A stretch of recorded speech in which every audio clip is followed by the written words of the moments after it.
Hay fever.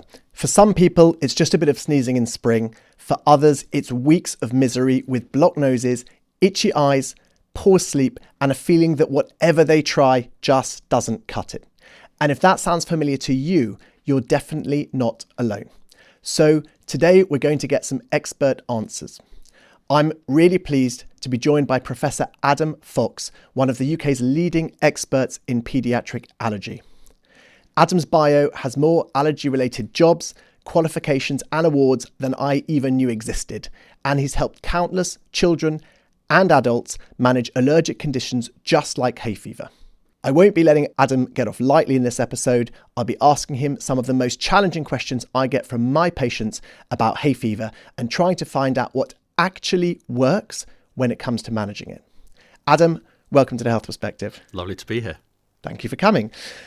Is hay fever just a pesky nuisance, or is it something we should take more seriously?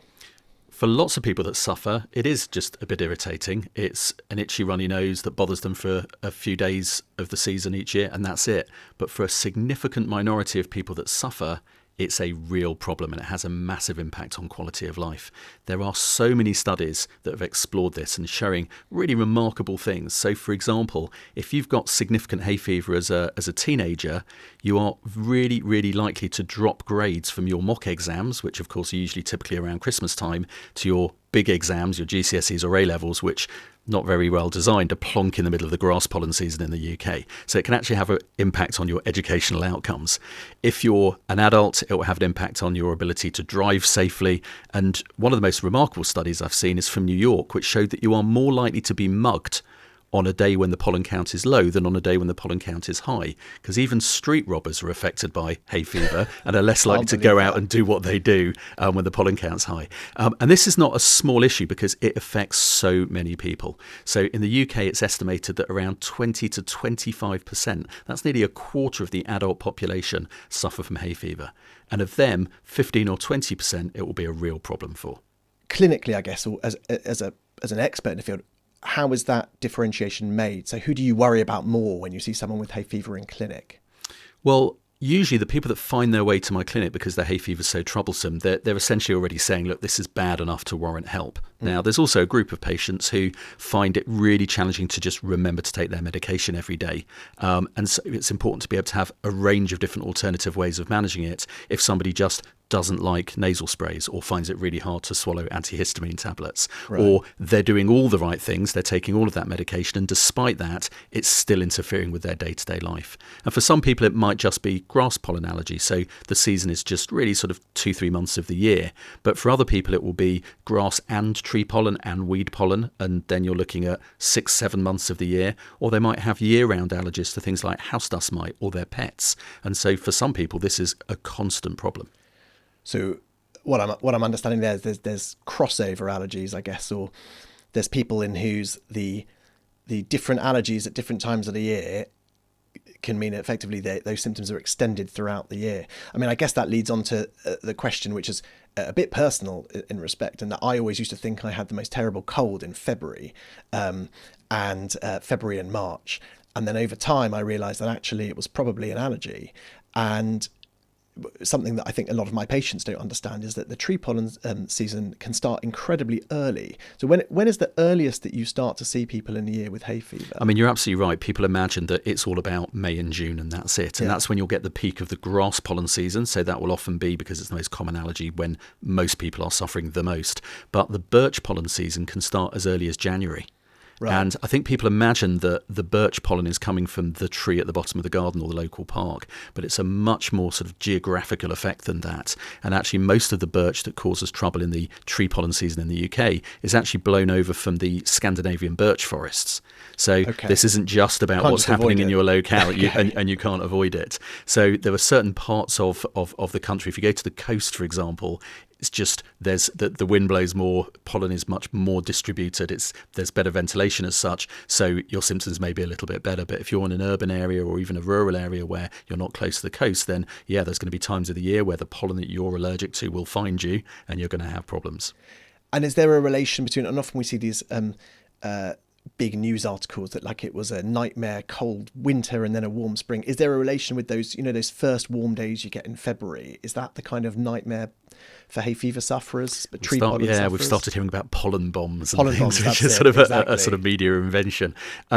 So there are a range of climatic things that will influence when the pollen season kicks off, how long it lasts for, where the peaks are. But as well as that, you also have issues of trees are cleverer than I think people give them credit for. And there's an effect called masting, which is where trees will actually store up more pollen for one season than another, so that in one season, if they have a really, really big pollen release, they're more likely that the pollen will be better distributed and more likely to lead to new trees. So it's sort of, one of these sort of, DNA plans to sort of, grow their empire. The trees are out to get exactly. us. So consequently, it's very hard to predict the seasons in advance. And also, we've got the effect of climate change. And I think even in my own career, if I think back 25 years when I first started being involved in allergy, you generally had a big pollen season and then a not so big pollen season and then a big one. But these days, they all seem to be quite big to varying degrees. But, there's no one gets a real let off any year particularly. And what I think is happening climate change wise is that as things are just warming up a little bit, we're finding that the peaks of the pollen season are getting a little higher. The seasons are getting a little bit longer as well. But also the geographical spread of different pollens is also getting wider. So if you put all of that together, we're seeing not necessarily more people with hay fever than there were a few years ago. The big increase in hay fever happened 30, 40 years ago. It's more that the pollen that's around is having more of an impact.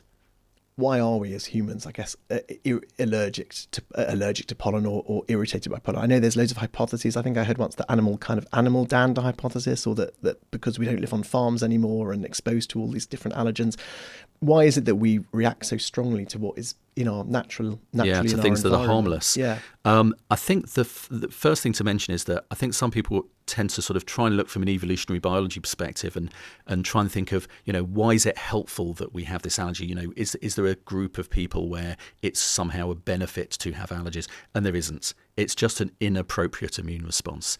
It's not what I think a lot of people often think, which is an appropriate response to viruses and bacteria misdirected at things that are harmless. It's actually a completely different type of immune response.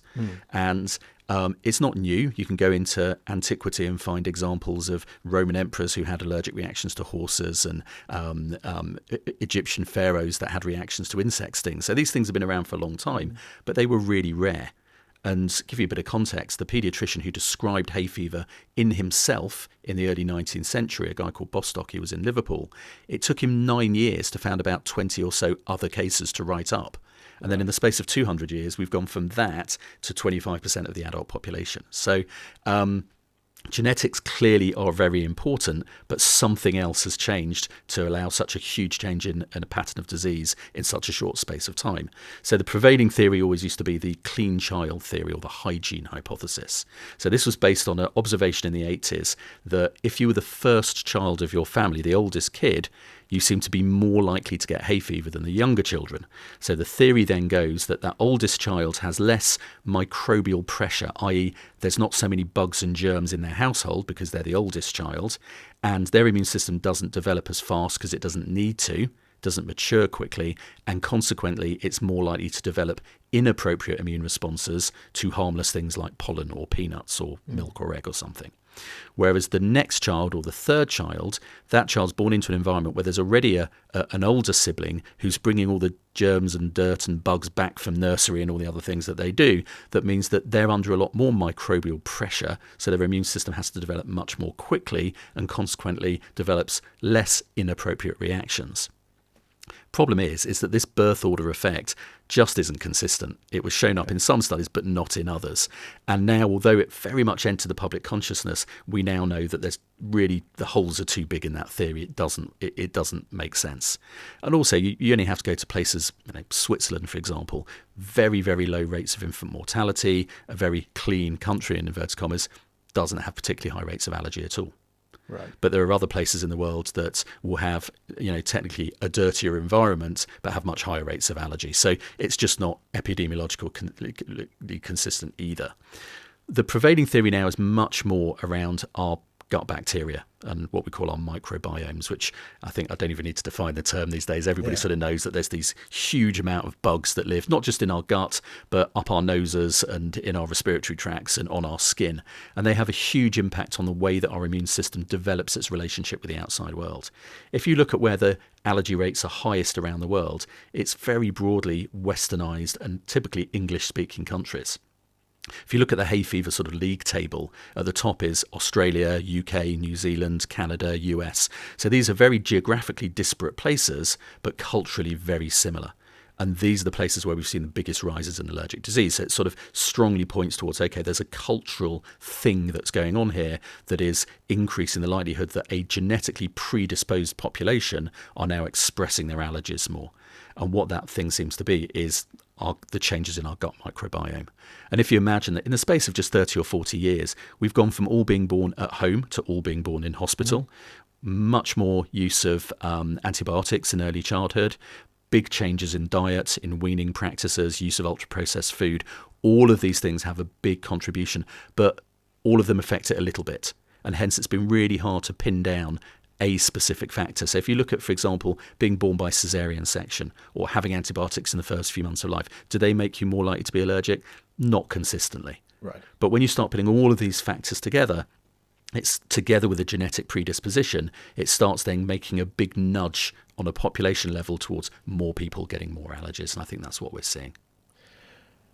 That's fascinating. Thank you. And I mean, I guess the take home, especially coming from the first thing you said about the increased risk of getting mugged, so the decreased risk of getting mugged, and the children's examination grades, is that hay fever is something you would take incredibly seriously in clinic. In terms of treatments for hay fever, I think as a GP, what I see a lot is people coming in or phoning in just feeling like nothing is working, and they're doing as much as they can and nothing is working. And there's kind of a few questions I want to ask you on that. And I'll start with the most difficult one, which is I often get asked by people who want steroid injections for hay fever, which is something I don't actually offer. I just wanted your take on steroid injections and whether people should still be taking those for hay fever. So I'm a very firm advocate that you should never be using these injections. It's a hard position to take because there's no point pretending they do work. They will help with your hay fever. And the way that they'll work is that it's a huge dose of steroid. That's what we call a depot preparation. So it basically gets injected into your bum and it sits there and is very gradually and slowly released over the course of a couple of months. And it's funny because the people that will often get it and talk to me about it, you know, if you sort of said, well, would you take steroids by mouth? You know, something that is a really, a treatment that has very significant potential side effects in the longer term. Would you take that for this problem? And it's like, oh God, no. And it's like, well, you're essentially doing the same. You just don't see it because it's just been injected into your bum and it's slowly being released. The frustration is that people aren't properly counselled on what the longer term side effects are and the longer term steroid risks of bone fractures, poor bone density, risk of glaucoma, cataracts, but things that aren't going to affect you just after the injection. In fact, commonly you'll say to people, well, there's all these risks. And I say, well, I've had it and I was fine. My hay fever was much better. I didn't get those side effects. It's like, no, you're not going to get them now. It's coming. It's coming.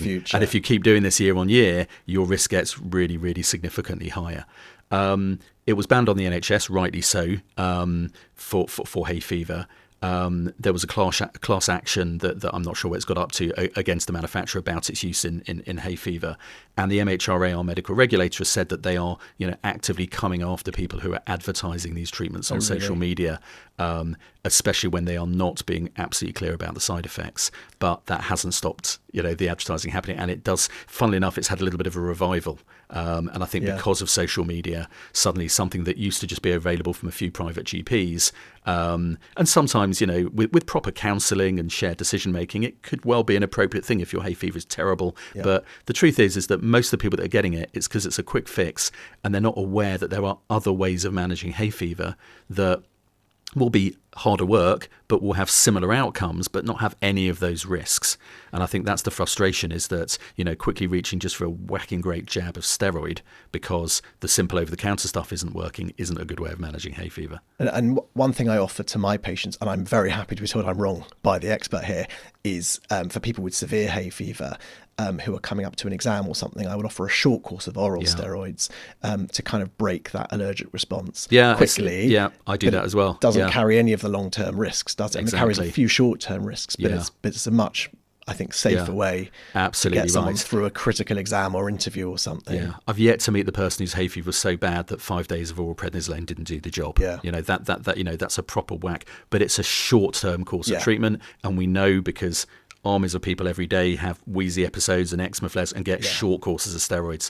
It's the longer ongoing courses, that's where you start getting real problems. So the injection, that injection in your muscle, which sits there for 2 months and is a very high dose, that's the problem. Yeah. I'm glad at least I'm counselling people properly on that. You are. So let's think about then, so if someone comes in wanting one of these injections and they politely agree that they're not going to go for it on your advice, but they want the maximal treatment because they're absolutely suffering. So what are we talking about in terms of maximal treatment? Yeah.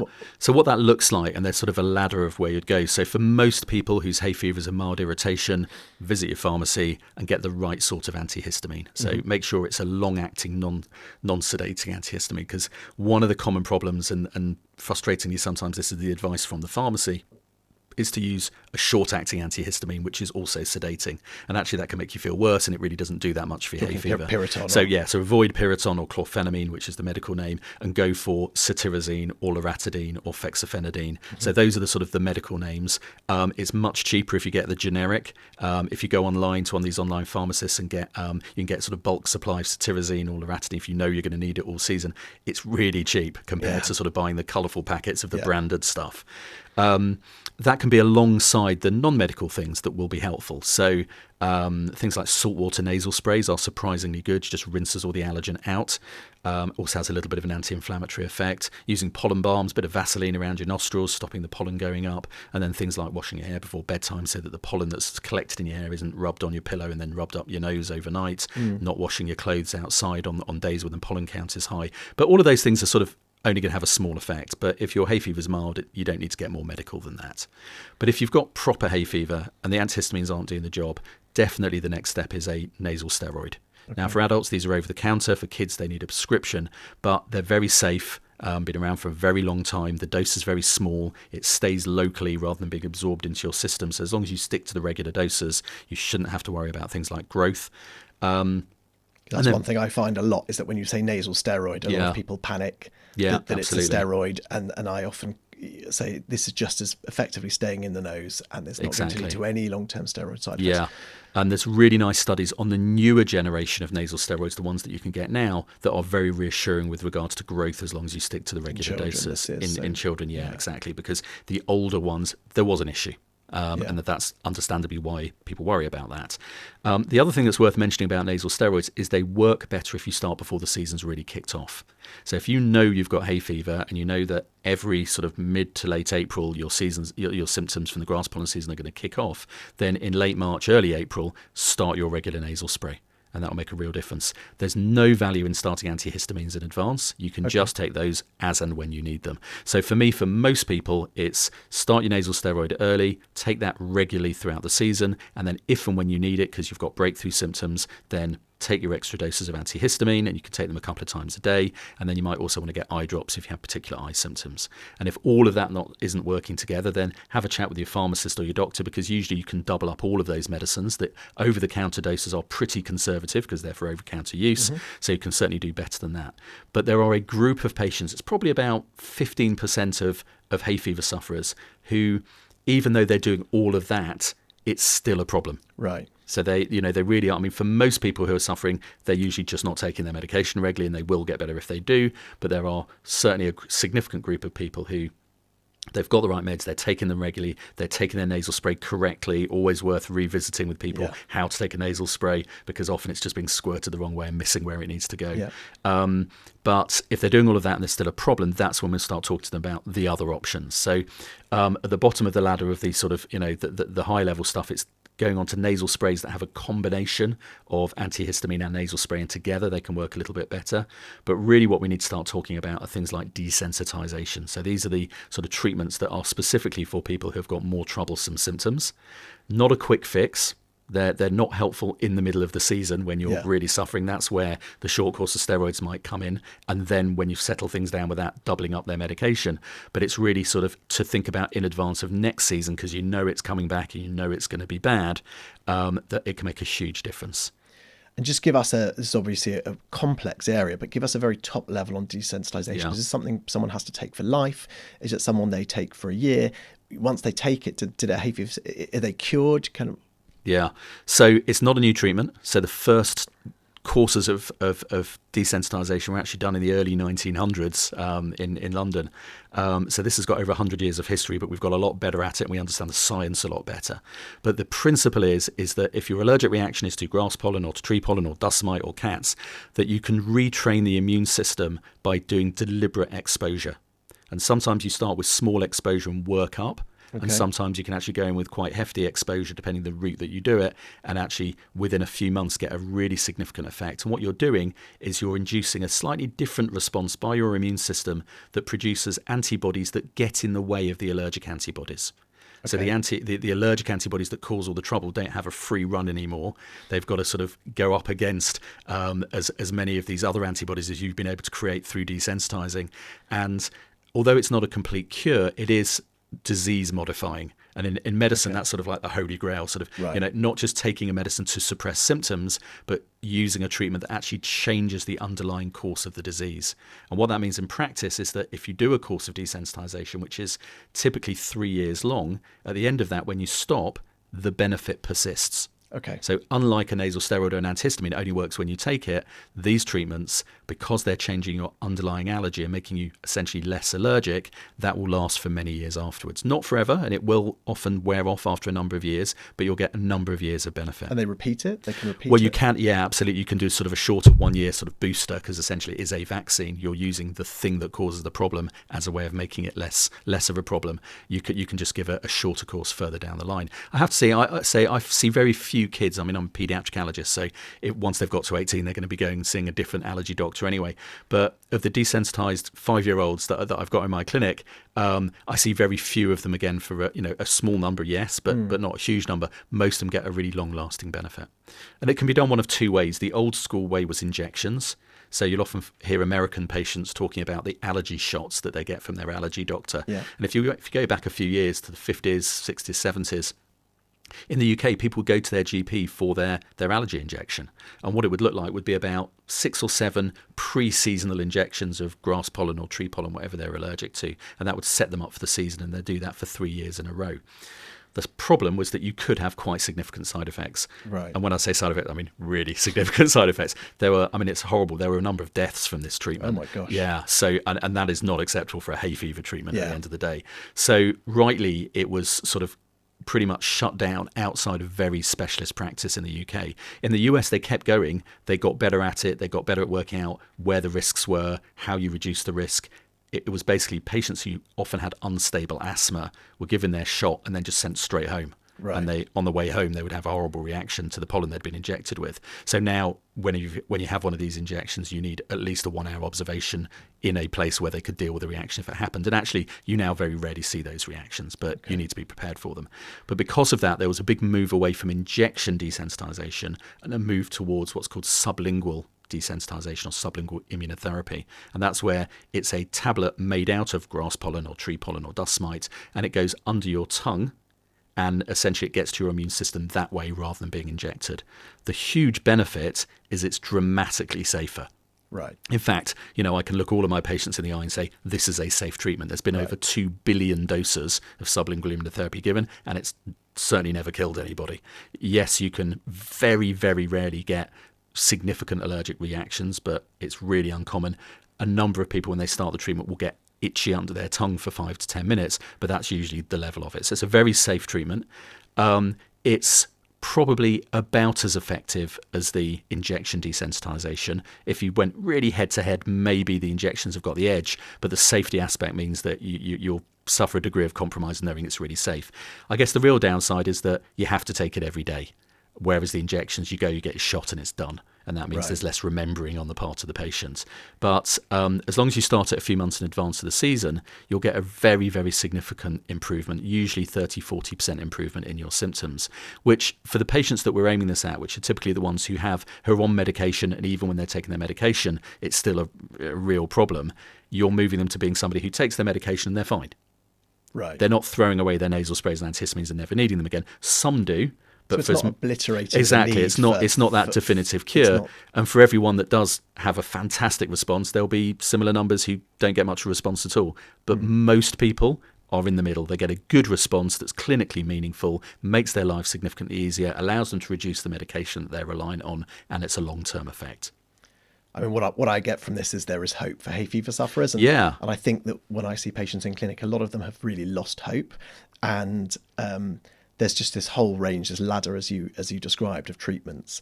I want to finish with one question which I get a lot, which is quite a number of patients ask me about taking antihistamines long term. And because, especially for those patients whose hay fever runs through that season all the way from February, then they get hit again in May and hit again in July. They're worried about the risks of taking antihistamines in the long term, particularly risks of dementia and so on. I just wondered if I could ask you a bit more about that. Yeah, sure. So the concerns about dementia come from long-term studies that have looked at prescribing practice from huge prescribing databases in Scandinavia, for example, where there was a link made between long-term use of first-generation antihistamines, the sedating ones, which we don't recommend for hay fever, things like Piriton, and then later development of dementia. So to be honest, in a way, it's moot because we just wouldn't recommend those antihistamines anyway. Importantly, there wasn't a link found with the second generation non-sedating long-acting antihistamines, so the cetirizines and fexofenadines. And we also know from a different cohort of patients, people with a condition called chronic urticaria, who come out in hives all the time and basically stuck on regular antihistamines pretty much for decades. And we know from that group that we don't see significant side effects. They don't get used to the medication. It still works just as well further down the line. So actually, one of the reasons that these second generation antihistamines are available over the counter is because they've got a really good safety track record. So I would say that if they're adding value, they're effective for you, then there's certainly no evidence I've seen that would make me worry about not having them. The other thing, if you look hard online, you'll find a link between weight gain, but when you look at those studies, what they're basically showing up is the fact that people that take long-term antihistamines because of hay fever typically have asthma. People with asthma often take steroids and often have more sedentary lifestyles, but if their asthma's not well controlled, and are then consequently more likely to have weight issues. So you really, no one's been able to unpick that and be able to point a finger at the antihistamines as being the cause of that. So I'm very comfortable recommending them. Thank you, Adam. So I guess my take homes are, hay fever is for some people extremely serious. It can even affect exam grades in children. Start taking nasal steroids or nasal sprays early in the season. The hay fever season can run for many people for the majority of the year, it sounds like.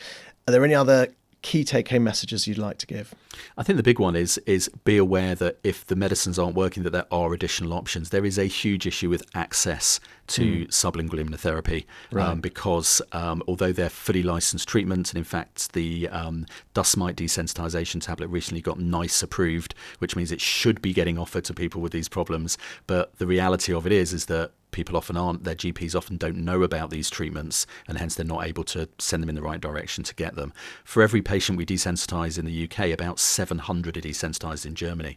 So in other developed healthcare economies, they're a mile ahead of us on this, and have been for some time. And it's one of my hobby horses to try and sort of lobby the NHS and government to just get better access to really good treatments that are licensed already in the UK, but they're just not easily available.